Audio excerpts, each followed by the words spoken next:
you can start to account what you value in this data.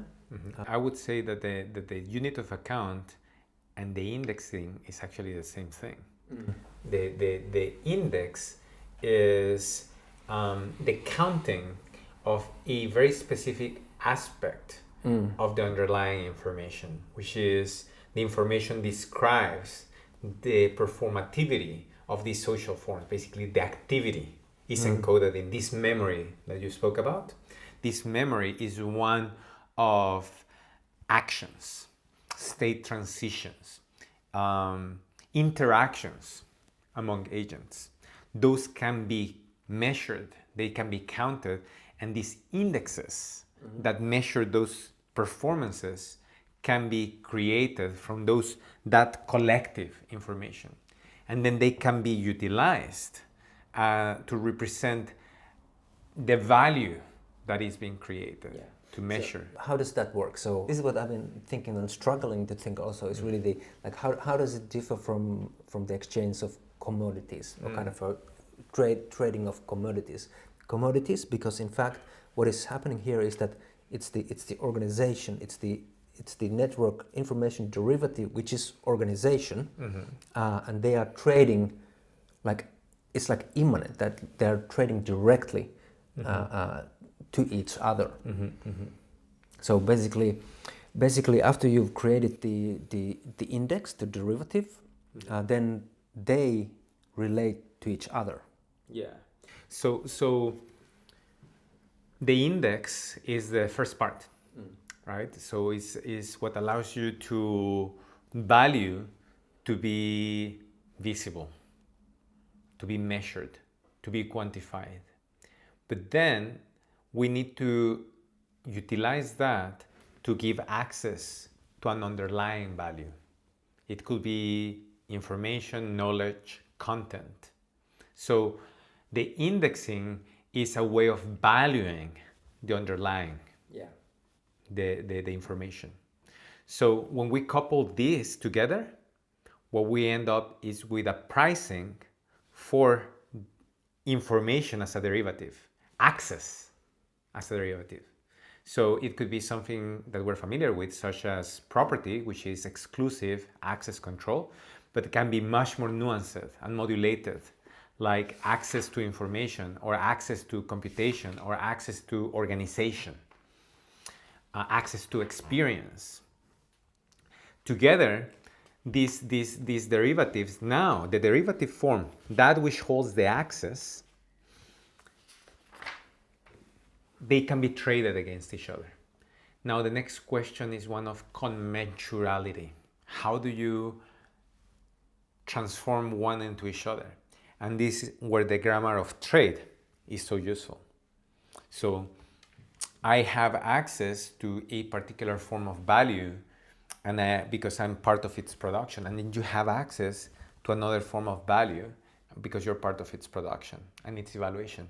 At some stage, we want to give access to each other, but how do we know how much access of this for how much access of that?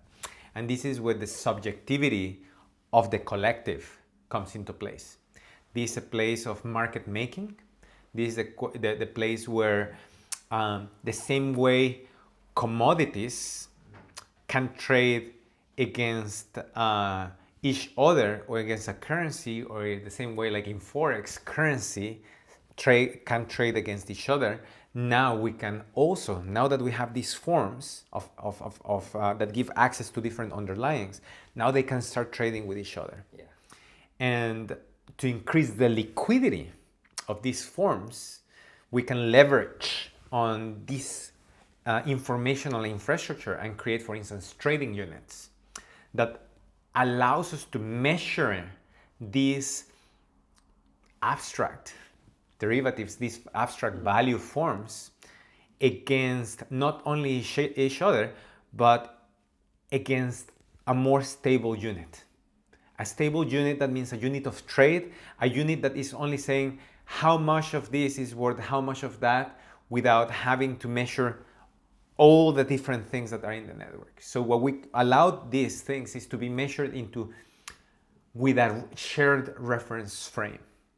So this unit of trade becomes a shared unit of value that can be utilized as a shared reference among all these forms. It's not commodity based, it's not an asset in itself, it's just basically pure information on the world as perceived from the agents that are expressing these offers, this much of this for that much of that, so they can become exchangeable for each other, and the offers can be matched, rather than hope to the economic agents to, like in Forex, right, and in a marketplace with possibly thousands or even millions of different value forms, like the ones where the scape that we are opening, we are facilitating all of this to be measured with the same unit, and then allow them to exchange without money. Money as an abstraction of measurement becomes purely informational.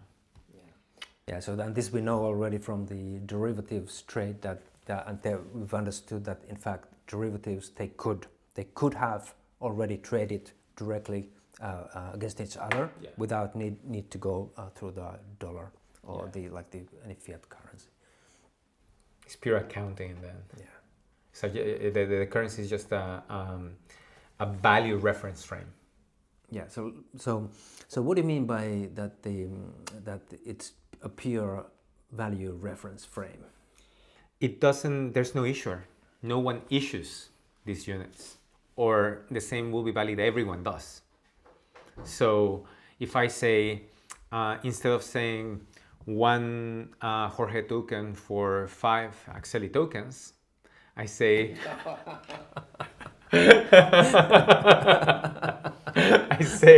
I say one Jorge token for 100 units, and then you say 5 Akseli tokens for 500 units. And these units become our shared reference frame. So then we can communicate with each other.